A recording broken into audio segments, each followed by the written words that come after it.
మంచిది ప్రియులారా, ఇప్పుడు వచ్చిన మీ అందరికీ మన ప్రభును రక్షకుడైన ప్రభుని యేసుక్రీస్తు నామములో మీ అందరికీ నా వందనాలు తెలియజేస్తున్నాను. ఈనాడు ప్రభువుని ఆరాధించేటువంటి సమయం కనుక మనందరం కూడా మన హృదయాల్ని సిద్ధపరచుకుంటూ ఎటువంటి అనాలోచన ఉండకుండా కొద్ది నిమిషాలు 40 నిమిషాల పాటు 45 నిమిషాల పాటు మనం వాక్యం మీద శ్రద్ధ ఉంచుదాం. దేవుడు ఈనాడు మనతో ఏం మాట్లాడబోతున్నాడు అనేటువంటి దాని గురించి కూడా మనందరం తెలుసుకుందామండి.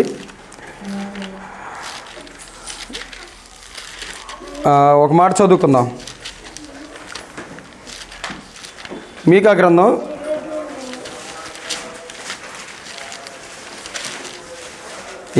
'యోనా గ్రంథం తర్వాత ఉంటుంది. 4వ అధ్యాయం 5వ వచనం. సకల జనములు తమ తమ దేవతల నామము స్మరించుచు నడుచుకొందురు. మనమైతే మన దేవుడైన యెహోవా నామము ఎల్లప్పుడూ స్మరించుకొందుము. అంటే ఇక్కడ మీకా గారు ఏం తెలియజేస్తున్నారంటే, ఇప్పుడున్నటువంటి దాని కాలాన్ని బట్టి మనం ఆలోచించగలిగినట్లయితే ఇదంతా పండగ సెలవులు, అవునా కదా? హిందూ సహోదరులు చేసుకునేటువంటి పండగకి ప్రతీకగా ఒక వారం 10 రోజులు మనకి సెలవులు ఇచ్చారు అన్నిటికీ. వాళ్ళు ఏం చేస్తూ ఉంటారు? వాళ్ళ దేవుణ్ణి ఈ సమయంలో స్మరించుకుంటూ ఉంటారు, జ్ఞాపకం చేసుకుంటూ ఉంటారు. ఆయన ఈ పండగ దినాలు ఎలా జీవించమన్నాడు అని వాటిని గురించి తెలుసుకొని వాటి ప్రకారంగా జీవిస్తూ వాళ్ళు దేవుళ్ళు చేయమన్నటువంటి ప్రకారంగా చేస్తూ ఉంటారు, అవునా కదా? కానీ వాళ్ళు ఏంటిది, వాళ్ళ విధానం అనేది ఎలా ఉంటుందంటే ఓన్లీ పండగలు వచ్చినప్పుడే, పండగల్లోనే వాళ్ళ భక్తి శ్రద్ధలన్నీ మనం బయట చూడగలం. చూడండి, ఇప్పుడు గుళ్ళలో తెగ ఉంటారు జనాలు కదా. ఎప్పుడు లేని ఎవరు అసలు ఎప్పుడు పోనటువంటి జనం కూడా చాలా గుళ్ళ దగ్గరికి వెళ్ళి వాళ్ళ దేవుళ్ళని వాళ్ళు స్మరించుకుంటూ ఉంటారు, జ్ఞాపకం చేసుకుంటూ ఉంటారు. దేవునికి వాళ్ళ మొక్కులు వాళ్ళు చెల్లించుకుంటూ ఉంటారు. కానీ మనము క్రైస్తవులో పిలువబడుతున్నటువంటి మనము మన దేవుణ్ణి ఎప్పుడెప్పుడు స్మరించుకోవాలంట? ఎల్లప్పుడు. అంటే పండగలప్పుడు కాదు, సందర్భాలప్పుడు కాదు, కొన్ని కృతజ్ఞతలు మన కుడికలు చెల్లించేటప్పుడు కాదు, ఎప్పుడు కాదు, ఇంకొక సందర్భాన్ని బట్టి కాదు, ప్రతిసారి చెల్లించాలంట. మనం ఎల్లప్పుడు ఆయన నామాన్ని మనం ఏం చేసుకుంటూ ఉండాలి? స్మరించుకుంటూ ఉండాలి, జ్ఞాపకం చేసుకుంటూ ఉండాలి. మన జీవితంలో చేసినటువంటి మేలు మనం ఎప్పుడు కూడా జ్ఞాపకం చేసుకుంటూ ఉండి ఆయనకి మనం ఏం చేయాలి? కృతజ్ఞతాస్తుతులు అనేవి మనం చెల్లించాలి. ఇలా మనం స్మరించుకున్నామంటే మన జీవితంలో మనం ఏ తప్పు చేసేటువంటి అవకాశం అనేది ఉండదు. ఏ పాపానికి మనం చేయగలిగేటువంటి స్థితిలోకి మనందరం వెళ్ళిపోం. కాబట్టి మనం కూడా ఏం చేయాలంటే మన యొక్క దేవుడి యొక్క నామాన్ని మనం ఎప్పుడు స్మరించుకుందామండి. వాళ్ళదేముంది, వాళ్ళదేంటంటే పండగ సీజన్ రాగానే, పండగ అయిపోగానే మళ్ళీ వాళ్ళ జీవితాలు ఎలా ఉంటాయి అంటే మామూలుగానే ఉంటాయి. కానీ మనకి పండగలతో సంబంధం లేకుండా, పబ్బాలతో సంబంధం లేకుండా మనందరం ఎలా ఉండాలంటే మన దేవుడైనటువంటి యెహోవాని ఏం చేసుకుంటూ ఉండాలి? మనం ఎల్లప్పుడూ ఆయన యొక్క నామాన్ని మనందరం ఏం చేసుకుంటూ ఉండాలంటే స్మరించుకుంటూ ఉండాలి. వాళ్ళ గ్రంథాలు ఉన్నటువంటి కొన్ని మంచి కొన్ని విషయాలు ఉంటాయి. వాళ్ళు ఏం చేసుకుంటారు? ఆ విషయాల్ని పాటిస్తూ ఉంటారు ఇప్పుడు. కాబట్టి మనం కూడా వారి వలే కాకుండా, వారిలాగా పండగలు వచ్చినప్పుడు కాకుండా మనం మన జీవితంలో బ్రతికున్నంత దినాలు కూడా మనందరం మన దేవుడిని మనం ఏం చేసుకుంటూ ఉండాలంటే స్మరించుకుంటూ ఉండాలని దేవుడు ఇక్కడ స్పష్టంగా తెలియజేశాడు. అది మీకు నేను ముందుగా చెప్పాలనుకున్నది. తర్వాత మనం ఇప్పుడు వాక్యంలోని ప్రవేశిద్దాం. ఏంటంటే ఈరోజు నేను మీకు అనుకున్నటువంటి వాక్యం అంశం ఏంటంటే, జీవ గ్రంథమందు నీ పేరుందా? ఏంటిదంట? జీవ గ్రంథమందు నీ పేరుందా, లేకపోతే పరలోకంలో నీ పేరు ఉందా అనే దాన్ని మనం ప్రశ్నార్థకంగా పెట్టుకొని మనం కొన్ని మాటలు ధ్యానిద్దామండి. ఎందుకంటే సాధారణంగా చూడండి, సమాజంలో మన కొన్ని వాటికి మనం అప్లై చేసినప్పుడు, లేకపోతే ఒక ఆధార్ కార్డుకైనా కానీ, ఒక రేషన్ కార్డుకైనా కానీ, పిల్లలు పుట్టినప్పుడు పిల్లల బర్త్ సర్టిఫికేట్కి అయినా కానీ మనం అప్లై చేసినప్పుడు అది వచ్చేంత వరకు కూడా మనది ఎలా ఉంటుంది? ఆశ. అది వస్తుందో రాదో, టైంకి వస్తుందో రాదో, మన అవసరాలకు అది వచ్చిద్దో రాదో అనుకుని మనం ఏం చేస్తూ ఉంటాం? దాని గురించి మనం ఆలోచిస్తూ ఉంటుంది, ఎప్పుడు వచ్చిద్దా అని. వచ్చినప్పుడు మనం ఏం చేస్తూ ఉంటామంటే చాలా సంతోషాన్ని వ్యక్తపరుస్తాం.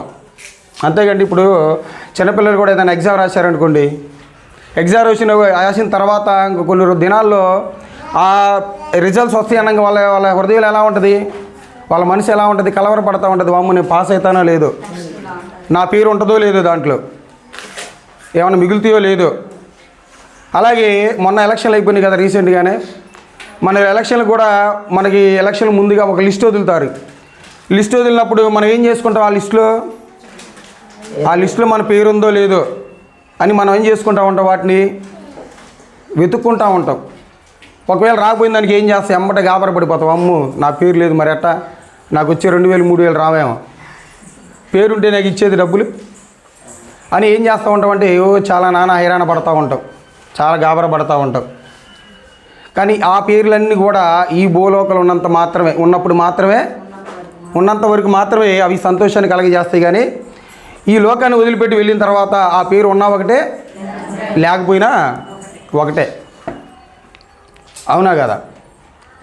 ఒక వ్యక్తి ఒక మంచి పనులు చేసి కొంతమందికి సహాయం చేసి దానికి ప్రత్యేకంగా కొన్ని ఒక శంకుస్థాపన చేస్తూ ఉంటారు. శంకుస్థాపన చేసినప్పుడు ఒక ఊరికి ఏదైనా ఒక వ్యక్తి సహాయం చేసి ఆ పనులన్నీ అయిపోయిన తర్వాత ఈ పనులన్నీ చేసి ఎవరైనా శంకుస్థాపన పెట్టుకుంటారు కదా. శంకుస్థాపన చేసేటప్పుడు అతని పేరు రాయి మీద చెక్కుతారు కదా. చెక్కనప్పుడు ఒకవేళ ఆ శిలాఫలకం మీద అతని పేరు లేనప్పుడు అతను ఎలా ఫీల్ అవుతాడు? అసలు చేసిందంతా నేను కదా, నా పేరు లేకపోవడం ఏందని బాధపడతాడు కదా. ఆ బాధ అంతా ఎంతకాలం అంటే ఈ భూలోకంలో ఉన్నంత కాలమే. ఈ భూలోకాన్ని విడిచిపోయిన తర్వాత ఎవరైనా పట్టించుకుంటారు అది? ఒకవేళ ఆ పేరు రాసినా కానీ అతని సంతోషం ఎంతవరకు ఉంటుంది? అది బ్రతుకున్నంత కాలమే. చనిపోయిన తర్వాత ఏం ఉండదు. కాబట్టి మనం కూడా ఏం చేయాలంటే మన యొక్క ఆనందం కానివ్వండి, మన యొక్క సంతోషం కానివ్వండి, మన దేని యందు సంతోషపడాలి, మన పేర్లు ఎక్కడ రాసి ఉంటే సంతోషపడాలనేది మనం ఆలోచించగలిగినట్లయితే ఒక మాట చెప్తున్నాడు చూడండి. లూకా గ్రంథం, లూకా గారు రాసిన సువార్త. యేసుక్రీస్తు వారు చెప్తారు తన శిష్యులకి ఒక మంచి మాట చూడండి. లూకా సువార్త 10వ అధ్యాయం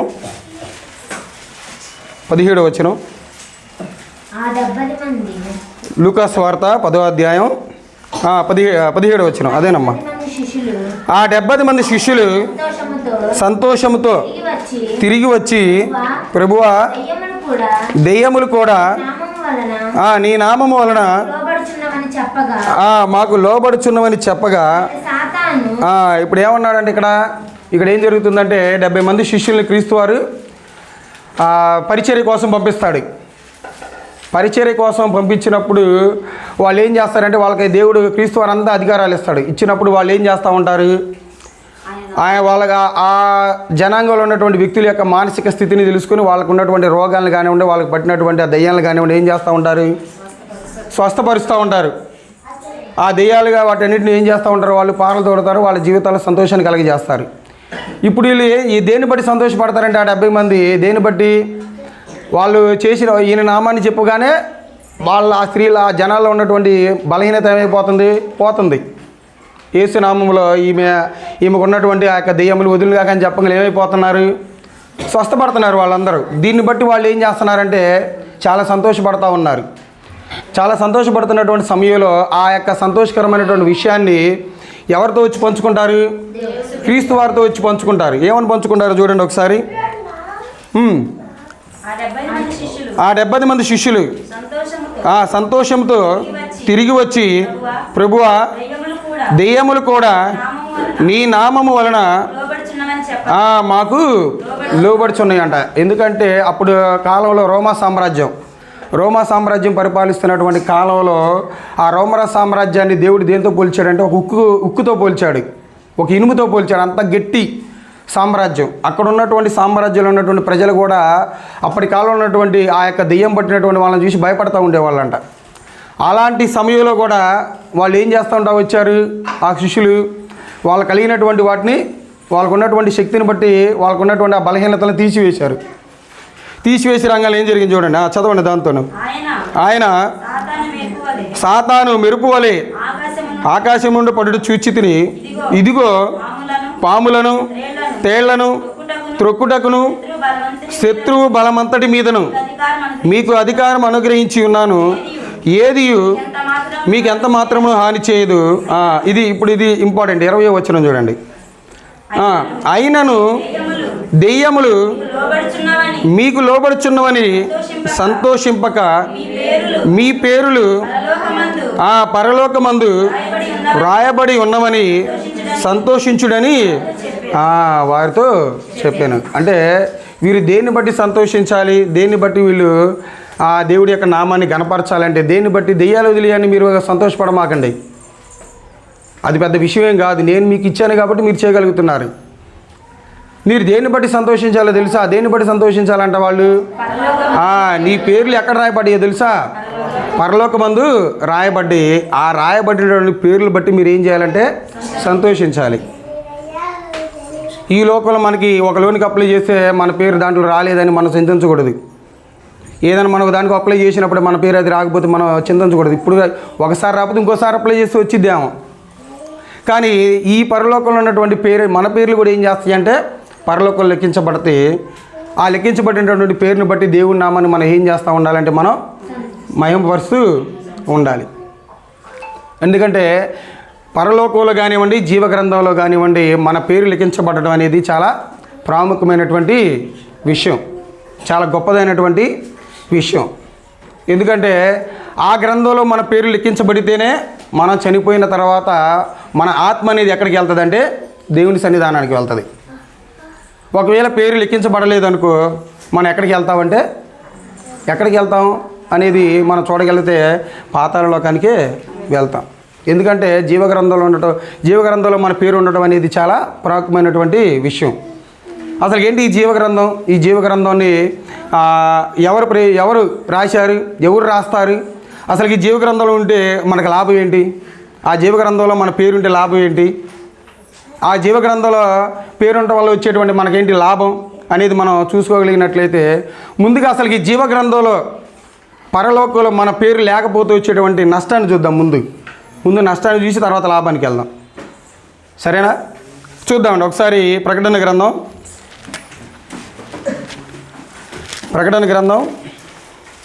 20వ అధ్యాయం. పరలోకంలో కానీ మన పేరు లేకపోతే మనకేంటి ప్రాబ్లం, అసలు మనం ఎలాంటి పరిస్థితులు ఎదుర్కోవాల్సి వస్తుందో ఇక్కడ యోహాన్ గారు చెప్తున్నారు చూడండి. ప్రకటన గ్రంథం 20వ అధ్యాయం 15వ వచనం. ఎవని పేరైనను ఫుట్ నోట్లో చూడండి. ఇక్కడ ఎవడి పేరైనను అంటే ఆ సేవకుడని లేదు, విశ్వాసం లేదు, విశ్వాసురాలని లేదు, అందరూ సమానమే. ఇక్కడ ఎవడైనను ఎవని పేరైనను జీవగ్రంథమందు వ్రాయబడినట్టు కనబడని ఎడల వాడి అగ్నిగుండములో వాడు జీవగ్రంథంలో పరలోకంలో మన పేరు లేకపోతే ఆ పేరు లేనటువంటి దాన్ని బట్టి మనం మరణించిన తర్వాత మన యొక్క ఆత్మ అనేది ఎక్కడికి వెళ్తుందని చెప్తున్నాడు ఇక్కడ?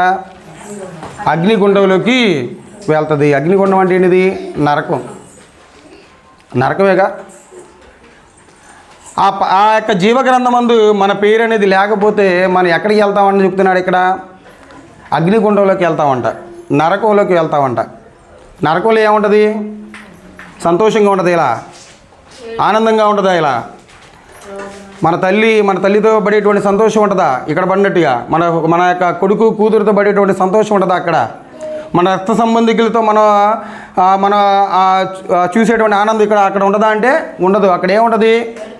ఏర్పును పళ్ళు కొరుకుతాయి. ఎందుకంటే అది నిత్యాగ్ని, అది ఎప్పటికీ ఆరినటువంటి అగ్ని. అది ఎప్పటికి కూడా ఆరదు. యుగాలు ఏం చేస్తూ ఉంటుందంటే మన ఆత్మని మంటల్లో కాలుస్తూనే ఉంటుంది. దేంట్లో పేరు లేకపోతే? జీవగ్రంథంలో పేరు లేకపోతే. కాబట్టి మన పేరు ఇప్పుడు ఉందా జీవగ్రంథంలో? దీన్ని బట్టి మనం ఆలోచించగలిగినట్లయితే మన పేరు ఉందా మరి జీవగ్రంథంలో అంటే ఉంటుంది, కన్ఫామ్గా ఉంటుంది. ఏంటిది మరి ఎలా చెప్పగలుగుతున్నామంటే ఎలా చెప్పగలం మనం అంటే దానికన్నా మనం అసలు ఈ పరలోకంలో మన పేరుంటుంటే వచ్చేటువంటి ప్రయోజనం ఏంటి? ఫస్ట్ పాయింట్గా మనం ఏం చూసుకున్నాం? జీవగ్రంథంలో మన పేరు లేకపోతే వచ్చేటువంటి నష్టాన్ని చూసుకున్నాం.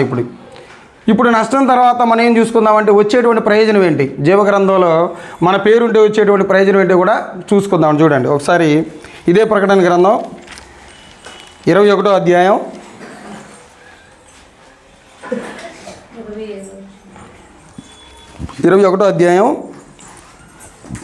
27వ వచనం.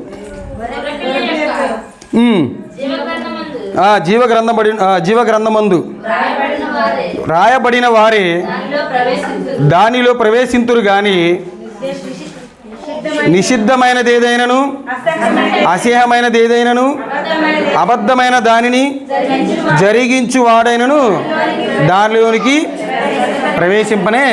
ప్రవేశింపడు. అంటే గొర్రెపిల్ల యొక్క జీవగ్రంథమందు వ్రాయబడిన వారే కానీ దాంట్లో ఇంక మరి ఎవ్వరు కూడా దాంట్లోకి ప్రవేశింపరంట.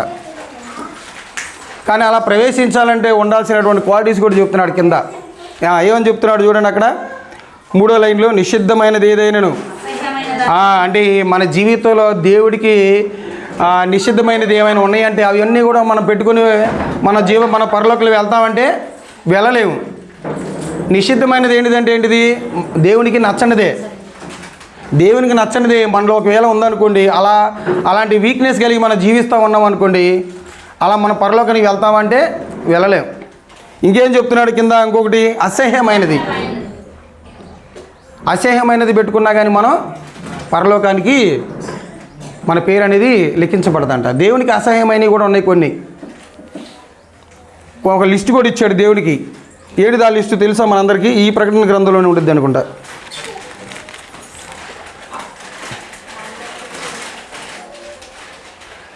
ఏదంటే 21వ అధ్యాయం 8వ వచనంలో చెప్తాడు చూడండి. అసలుకి దేవునికి అసహ్యమైన వాళ్ళు ఎవరు?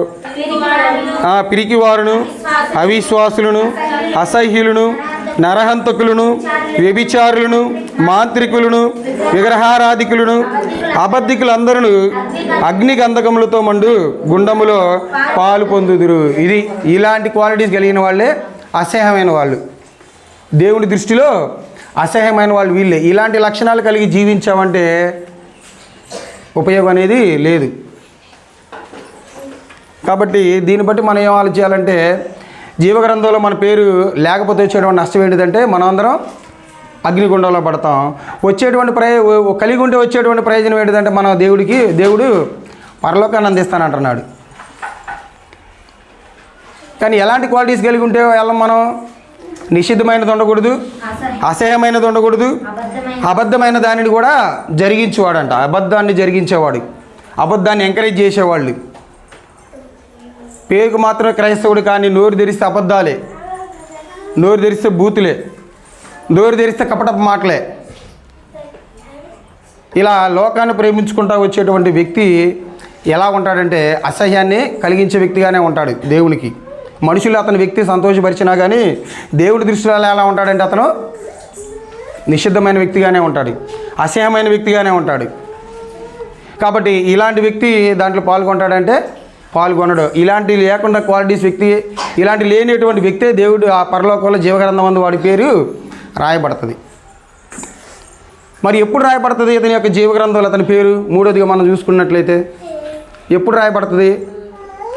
రాయబడుతుంది అంటే మనం ఎప్పుడైతే ఈ లోకాన్ని విడిచి, ఈ లోకంలో ఉన్నటువంటి ఆశల్ని మనం విడిచి, ఎప్పుడైతే మన పాపాలను ఒప్పుకొని, మన దోషాలను మనం ఒప్పుకొని, ఎప్పుడైతే మనం బాప్తీసం తీసుకుంటామో, బాప్తీసం తీసుకున్న వెంటనే మన పేర్లన్నీ కూడా జీవగ్రంథమందు రాయబడతాయి. మనందరమే తీసుకున్న వాళ్ళం. ఇలా మనందరం కూడా ఏం చేసిన వాళ్ళం? ఇలా మనం ఎప్పుడైతే మనం బాప్తీసం తీసుకున్నామో ఆ బాప్తీసం తీసుకున్నటువంటి తరుణంలోనే మనందరమే జీవగ్రంథంలో లిఖించబడ్డాం. ఆ లిఖించబడినటువంటి పేర్లు మరి ఇప్పటికి ఉన్నాయా ఇప్పటికి? అప్లై అయితే చేసుకున్నాం, మనం అప్లై చేసుకున్నాం, జాబ్కి అప్లై చేసుకున్నాం, గ్రాంట్ చేశాడు దేవుడు, నీకు ఆ జాబ్ ఇచ్చాను పోరా అని. మన జాబులో మనం కొనసాగుతున్నావా? ఆ జాబులో కొనసాగాలంటే మన దేన్ని చేయని వారిగా ఉండాలంటే మనం పాపాన్ని చేయని వారిగా ఉండాలి. ఇందా చెప్పాడు చూసావా, ఇది ఈ క్వాలిటీస్ 21, 27లో వచ్చిన వాళ్ళు ఉన్నటువంటిది ఏంటిదంట? నిషిద్ధమైనది ఏమి ఉండకూడదు మన జీవితాల్లో, దేవునికి అసహ్యమైనది ఏమి ఉండకూడదు మన జీవితాల్లో, దేవునికి అబద్ధాన్ని కూడా జరిగించేటువంటి లక్షణం కూడా మనలో ఉండకూడదు. ఎందుకంటే అమూల్యమైనటువంటి రక్తం ద్వారా మనందరం కడగబడి సంఘంలోనికి వచ్చాం.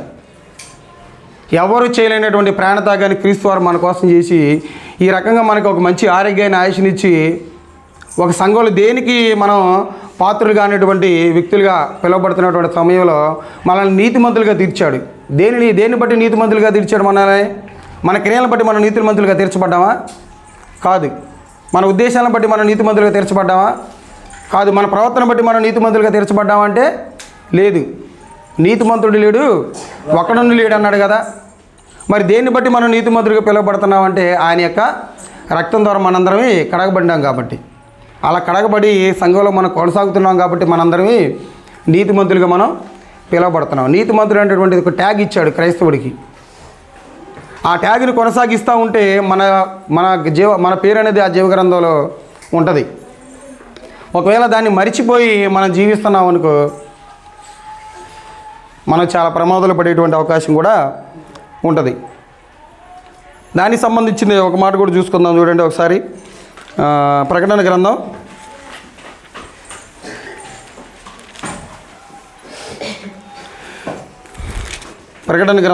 7వ అధ్యాయం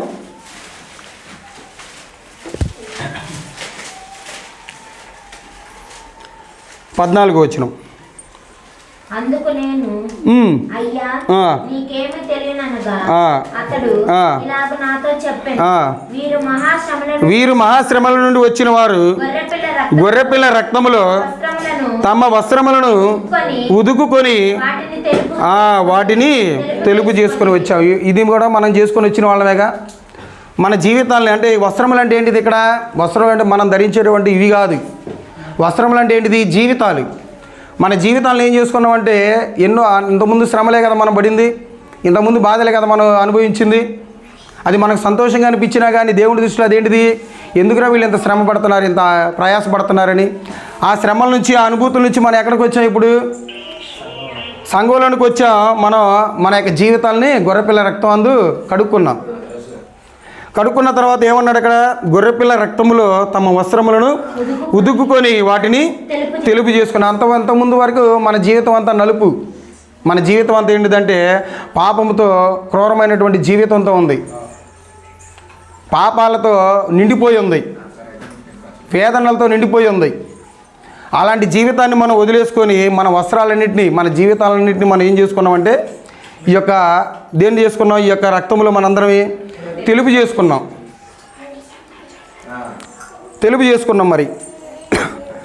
మరి తెలుపు చేసుకున్నటువంటి తగ్గట్టుగా మన జీవితాలను మనం కొనసాగిస్తున్నాం అంటే అది ఒకళ్ళు ఆత్మ పరిశీలన చేసుకోండి. ఈ మాటే సంఘంతో మాట్లాడుతున్నాడు. చూడండి ఒకసారి ప్రకటన గ్రంథంలోనే యోహాన్ గారు సార్దీసు సంఘంతో ఒక మాట మాట్లాడుతూ ఏమంటున్నాడు చూడండి. ప్రకటన గ్రంథం 3వ అధ్యాయం 3వ అధ్యాయం 4-5 వచనాలు.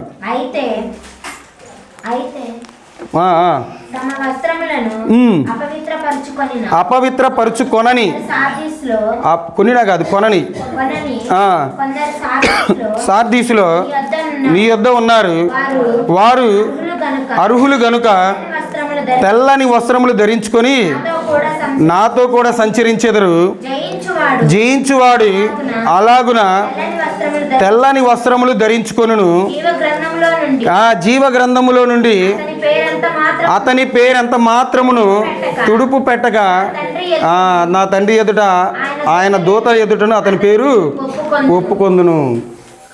అంటే తెల్లని వస్త్రాలు అంటే ఇక్కడ ఏంటిదంటే మన జీవితాలను అనుకోవచ్చు, అలాగే మన నీతి న్యాయం అనేటువంటి రక్షణ కవచాన్ని మనం ధరించుకున్నామని కూడా అనుకోవచ్చు ఇక్కడ. మరి వాటిని మనం కొనసాగించుకుంటా మన ప్రయాణంలో ఉన్నామనుకోండి, మన పేరు ఎంత మాత్రం కూడా తుడిపి పెట్టబడదు. ఒకవేళ ఆ నీతిని, ఆ న్యాయాన్ని అనేటువంటి ఆ రక్షణని మనం కోల్పోతున్నాం అనుకోండి, మన పేరు కూడా తుడిచిపెట్టబోయేటువంటి అవకాశం కూడా ఉంది.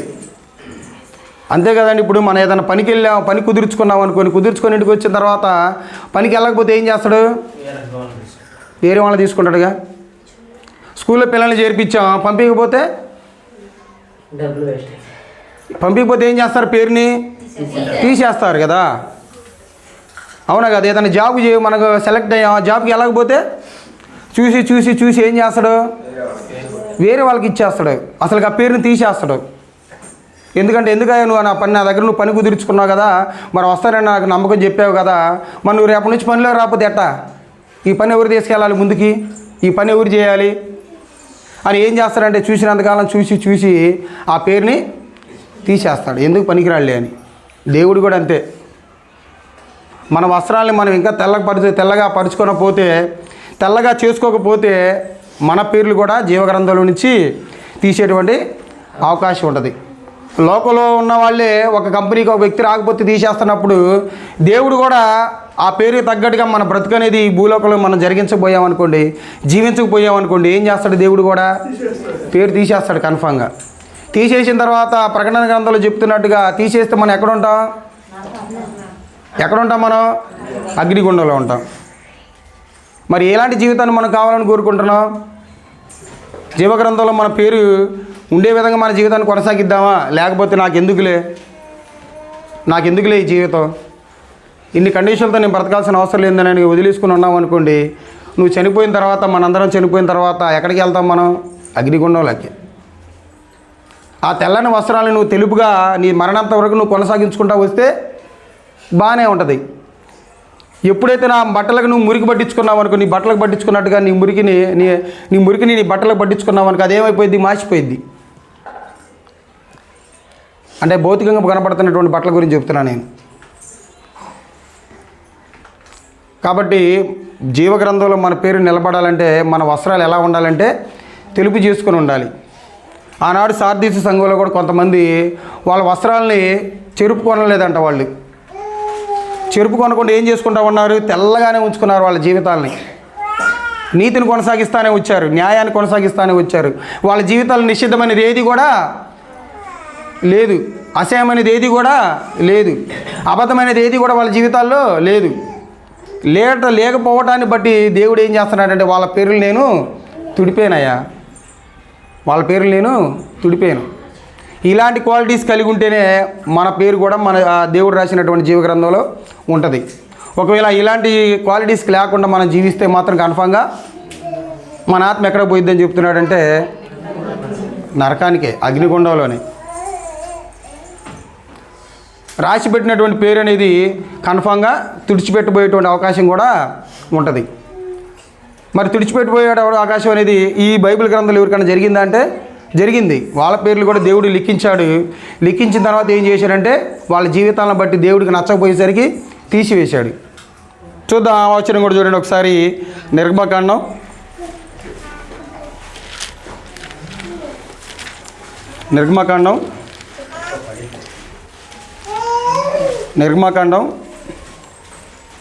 32వ అధ్యాయం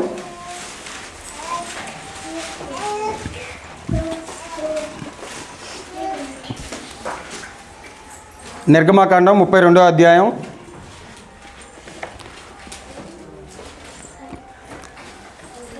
32వ అధ్యాయం తీసారా? 32వ వచనం. అయ్యో నీవు వారి పాపమును ఒకవేళ పరిహరించితివా, లేని ఎడల నీవు రాసిన నీ గ్రంథములో నుండి నా పేరు తుడిచివేయమని బ్రతిమాలు కొనుచున్నాను నేను.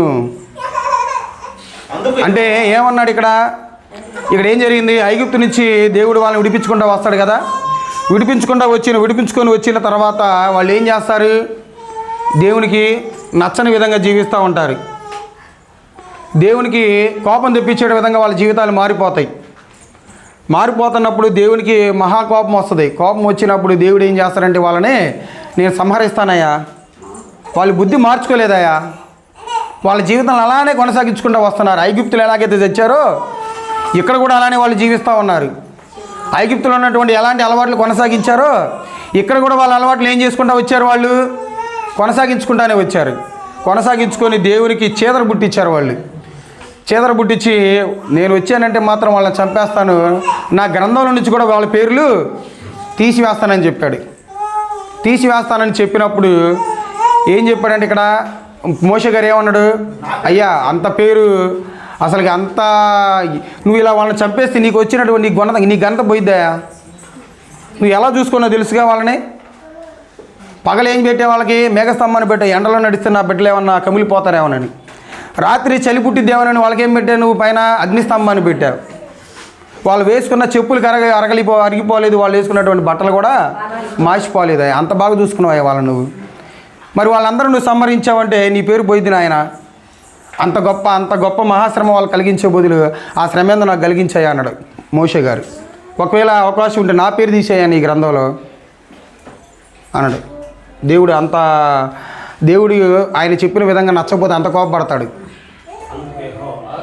అందుకు యెహోవా ఏమన్నాడు, అందుకు యెహోవా ఎవడు నా ఎదుట పాపము చేసెనో వాణ్ణి నా గ్రంథములో నుండి, ఎవడైతే దేవుడు ఎదుట పాపం చేశాడంటే మాత్రం వాడిని ఏం చేస్తారంట, దేవుడు ఆయన గ్రంథంలో నుండి తీసివేస్తారు. అంటే జీవగ్రంథంలో పేరు రాసినా కానీ తుడిచిపెట్టిపోయేటువంటి అవకాశం ఉంది.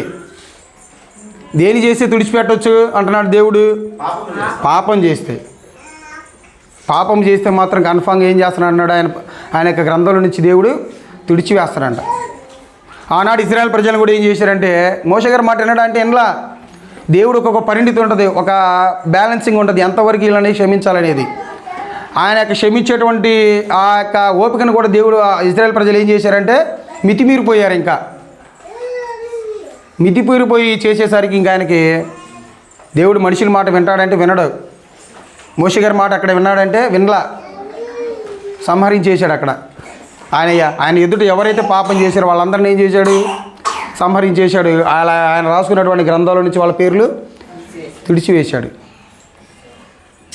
మరి ఇప్పుడు మనందరం ఆలోచిద్దాం, మన పేర్లు ఉన్నాయంటారా? ఉన్నాయా మన పేర్లు? లిఖించబడ్డాయి కన్ఫామ్గా. బాప్తీసం ద్వారా మనందరమే ఆయన యొక్క గ్రంథంలో మన పేర్లన్నీ లిఖించబడ్డాయి. లిఖించబడ్డ తర్వాత మరి మన నిషిద్ధమైనది ఏమన్నా ఉందో మన జీవితంలో, అసహ్యమైనది ఏమైనా ఉందో మన జీవితంలో, అబద్ధమైన ఏమైనా ఉందో మన జీవితంలో, పాపం ఏమైనా చేసామా? ఒకవేళ ఇవన్నీ చేసి ఉంటే ఆయన తీసివేసేటువంటి అవకాశం కూడా ఉంది. ఎగ్జాంపుల్గా చూపించాడు ఇక్కడ వాళ్ళని.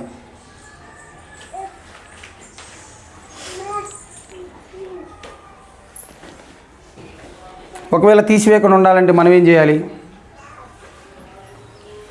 జీవగ్రంథంలో మన పేరు తీసివేయకుండా ఉండాలంటే మనం ఏం చేయాలి? ఏం చేసేది ఏమీ లేదు, పాపం చేయకుండా ఉండటమే.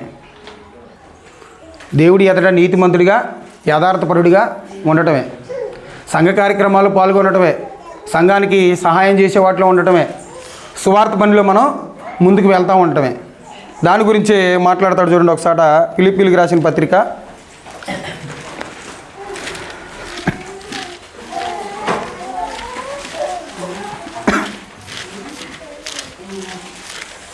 ఫిలిప్పీలకు రాసిన పత్రిక 4వ అధ్యాయం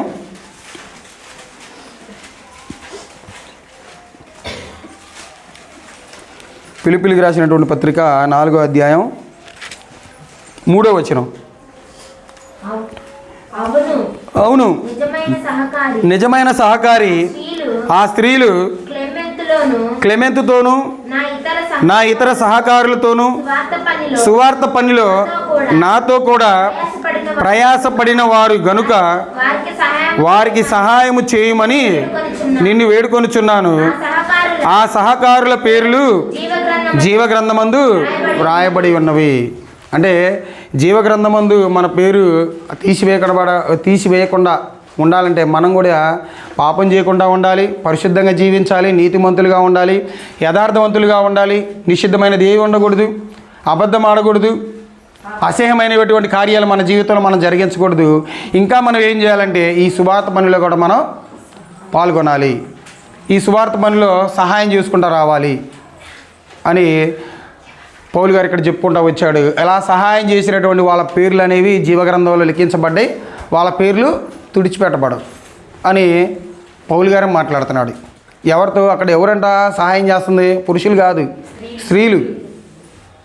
సువార్త పనులు స్త్రీలు సహాయం చేస్తున్నారంట. సువార్త పనికి సహకారంగా ఉంటున్నారంట వాళ్ళు. అంటే ఇక్కడ స్త్రీలనే కాదు, వాళ్ళ స్త్రీలనే కాదు, మనం కూడా తీసుకోవచ్చు, పురుషులను కూడా. మనం కూడా ఏం చేస్తూ ఉండాలంటే ఈ యొక్క సువార్త పనులు కానివ్వండి, సువార్తకి సహాయం చేసేటువంటి వాళ్ళ పనుల్లో కానివ్వండి, మనందరమే ముందుండాలి. ఇలా ముందుంటుకుంటూ వస్తేనే మన ఆలోచన అనేది మనకి మారిపోదు, మన తలంపులు అనేవి మారిపోదు. ఎందుకంటే ఒక పని ఒక తప్పుని చేయాలన్నా చేయకూడదన్న ఆ యొక్క సామర్థ్యం అనేది ఎవరిలో ఉంటుంది? మనలోనే ఉంటుంది. దేవుడు మనకే ఇచ్చాడు ఆ ఆలోచనని. దేవుడు ఏం చేశాడంటే ఇది మంచిరా, ఇది చెడురా అన్నాడు. ఇదిగో దీనివైపు వెళ్ళమాకండి, ఇది వెళ్తే మీరు గుంటలో పడతారు. ఇదిగో ఈ వైపు వెళ్ళండి, ఈ వైపు వెళ్తే మీరు అభివృద్ధి చెందుతారు, మీరు పరలోకానికి వెళ్తారని దేవుడు మన కళ్ళ ముందే పెట్టాడు. ఆ కళ్ళ ముందు మనకు పెట్టినా కానీ మన దేని వైపు వెళ్ళడానికి మనం ప్రయత్నం చేస్తూ ఉంటామంటే దేని వైపు వెళ్ళడానికి ప్రయత్నం చేస్తున్నాం?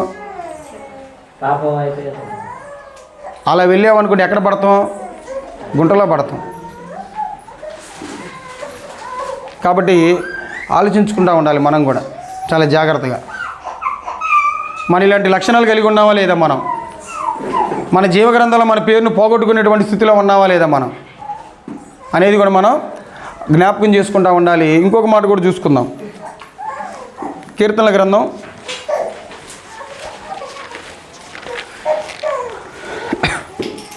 69వ అధ్యాయం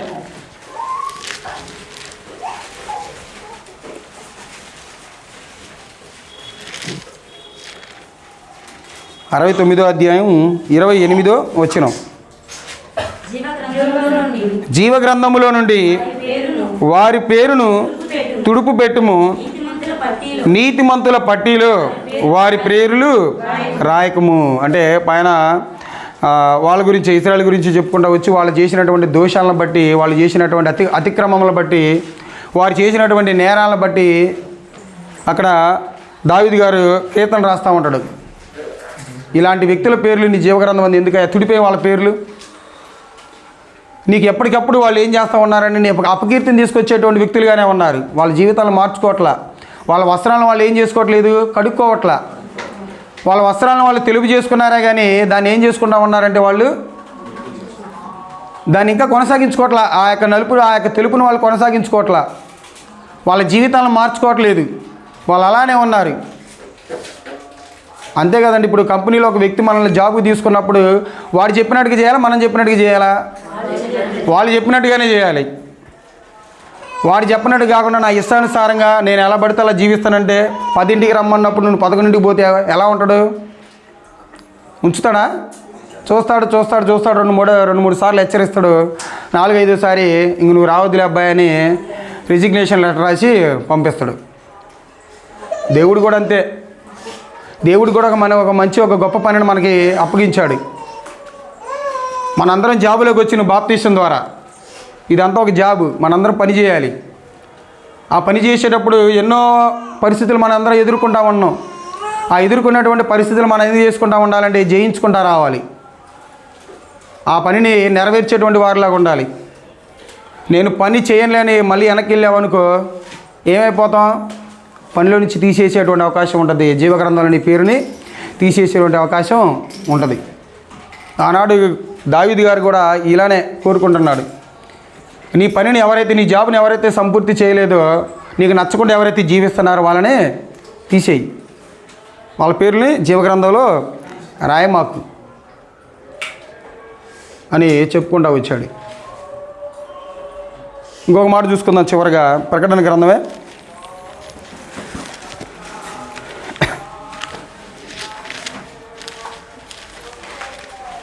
గ్రంథమే 3వ అధ్యాయంలో సార్దీస్ సంఘం గురించి,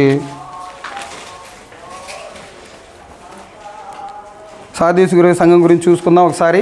2వ వచనం కాడ నుంచి, నీ క్రియలు నా దేవుని ఎదుట సంపూర్ణమైనవిగా నాకు కనబడలేదు గనుక జాగరూకుడవై చావనయ్యున్న మిగిలిన వాటిని బలపరచుము. నీవెలాగూ ఉపదేశం పొందితివో, ఎలాగూ వింటివో జ్ఞాపకము చేసుకొని దానిని గైకొనుచు మారు మనసు పొందుము. నీవు జాగరూకుడవై ఉండని ఎడల ఉండని ఎడల నేను దొంగవలే వచ్చేదను, ఏ గడియను నీ మీదకి వచ్చేదను నీకు తెలియదు. అంటే నువ్వు ఎప్పుడైతే నీ వస్త్రాలను కడుక్కోకుండా, నీ జీవితాన్ని మార్చుకోకుండా, నీ క్రియలను మార్చుకోకుండా సంపూర్ణంగా నువ్వు దేవుని ఎదుట కనబడలేదనుకో, దేవుడు ఎటు నుండి వస్తాడో నీకు తెలియదు. అంటే మనకు మరణం ఎటు నుండి వచ్చేదో కూడా మనకి తెలియదు. చూస్తాడు ఆయన పని ఆయన కానిచ్చుకొని వెళ్ళిపోతాడు. వెయిట్ చేస్తాడు. ఎవరికి? దేవుడు కూడా సమయం ఇస్తాడు ఒక వ్యక్తికి, మార్పు పొందుతారని. అంతే కదా. ఇచ్చినా కానీ దాన్ని ఉపయోగించుకోలేకపోయామనుకో, దేవుడు ఏం చేస్తాడు? దాన్ని తీసేస్తాడు. కానీ ఇప్పటికి కూడా మనకి అవకాశాన్ని ఇస్తుంది ఎవరంటే క్రీస్తు వారే. 3 ఏళ్ల నుంచి చూస్తున్నాడు అంట అంజూరపు చెట్టుని, ఫలాలు రావట్లేదంట. దేవుడు తీసేయమన్నాడు. మధ్యలో ఎవరు వచ్చి నిలబడ్డారు? యేసుక్రీస్తు వారు. ఇంకొక సంవత్సరం నాకు అవకాశం ఇయ్యాయి అని. ఈ సంవత్సరం కూడా దేవుడు ఇచ్చినటువంటి అవకాశం మనకి, దేవుడు దయచేసినటువంటి అవకాశం ఇది కూడా మనకి ఒక మంచి తరుణం. ఈ తరుణాన్ని మనం ఉపయోగించుకుందామండి. జీవగ్రంథంలో మన పేరు లేకుండా, తీసివేయకుండా, కొట్టివేయబడకుండా మన జీవితాలను మార్చుకుందామండి. దేవుడికి నచ్చినటువంటి లక్షణాలు కలిగి మనందరం జీవిద్దాం. నీతిని జరిగించే వారిలాగా ఉందాం, న్యాయాన్ని జరిగించే వారిలాగా ఉందాం. దేవుడు ఇచ్చినటువంటి యొక్క గొప్ప రక్షణ మనందరం కూడా తీసివేసుకోకుండా ఉందాం. చాలామంది అనుకుంటారు ఇదే ఉందని ఇంక అయిపోయింది, ఇంకెంతవరకు నేను ఉండగలను, ఇదేలే జీవితంలో అనుకుంటా ఉంటారు. క్రైస్తవులకు వచ్చిన తర్వాత కూడా ఇదేలే ఇంకా నా జీవితం ఏమీ లేదు, ఎన్ని సంవత్సరాలు గడిపోతానని, నేను ఈ స్థాయిలోనే ఉన్నాను, ఈ స్థితిలోనే ఉన్నాను, ఇంకేముందలే దేవుడు లేదు ఏదనుకొని వాళ్ళు ఏం చేస్తూ ఉంటారంటే దేవుడి నుంచి పక్కకు తిరుగుతూ ఉంటారు. అలాంటి వాడి గురించి ఒక మాట అంటాడు చూడండి. కొరింథీయులకు రాసినటువంటి 2వ పత్రికలో ఏమంటాడో, కొరింథీయులకు రాసినటువంటి 1వ పత్రిక 15వ అధ్యాయం 19వ వచనంలో ఒక మాట అంటాడు. 15వ అధ్యాయం 19వ వచనంలో, ఈ జీవితకాలం మట్టుకే మనము క్రీస్తునందు నిరీక్షించు వారమైన ఎడల మనుషులందరికంటే దౌర్భాగ్యులం మనం. ఇదే జీవితంలో ఇంకొక జీవితం లేదులే అనుకొని మనం ఎవరైనా జీవిస్తున్నాం అనుకోండి, మనకన్నా పనికి మాలు ఎవరు లేరు అంటాడు పౌలు గారు. తిడుతున్నాడు సంఘాన్ని, మీకంటే పనికి మాలు ఎవరు లేరు అని. పునరుద్ధానం నమ్మరా మీరు? క్రీస్తు మీ కొరకు చనిపోయి 3వ దినాలు లేచారని మీరు నమ్మరా? సాదృశ్యంగా ఉంచిపోయాడు కదా అని అలాంటి ఆలోచనలు కలిగి జీవించకుండా వాళ్ళని నచ్చినటువంటి జీవితాన్ని కొనసాగించుకుంటూ వస్తున్నాడు. పౌలు గారికి అర్థమైంది, ఎంబటే లేఖ రాశాడు వాళ్ళకి. మీరు ఈ జీవితకాలం వాడికే క్రీస్తు కోసం మీరు నిరీక్షిస్తే మీకన్నా దౌర్భాగ్యులు ఎవరు కూడా లేరు అంటున్నాడు.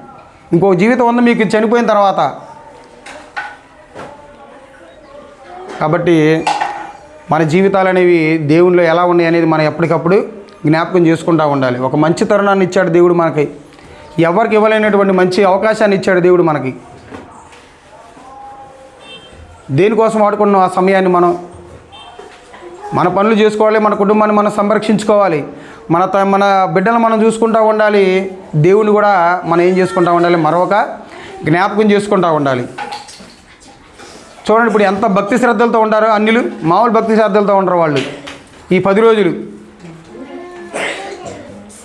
వాళ్ళకైతే 10 రోజులు, మనకైతే 365 సంవత్సరాలు మనం బ్రతుకున్నంత కాలం ఆయన యొక్క నామాన్ని మనం స్మరించుకుంటానే రావాలి, జ్ఞాపకం చేసుకుంటానే రావాలి, కృతజ్ఞతాస్తుతులు చెల్లించుకుంటానే రావాలి.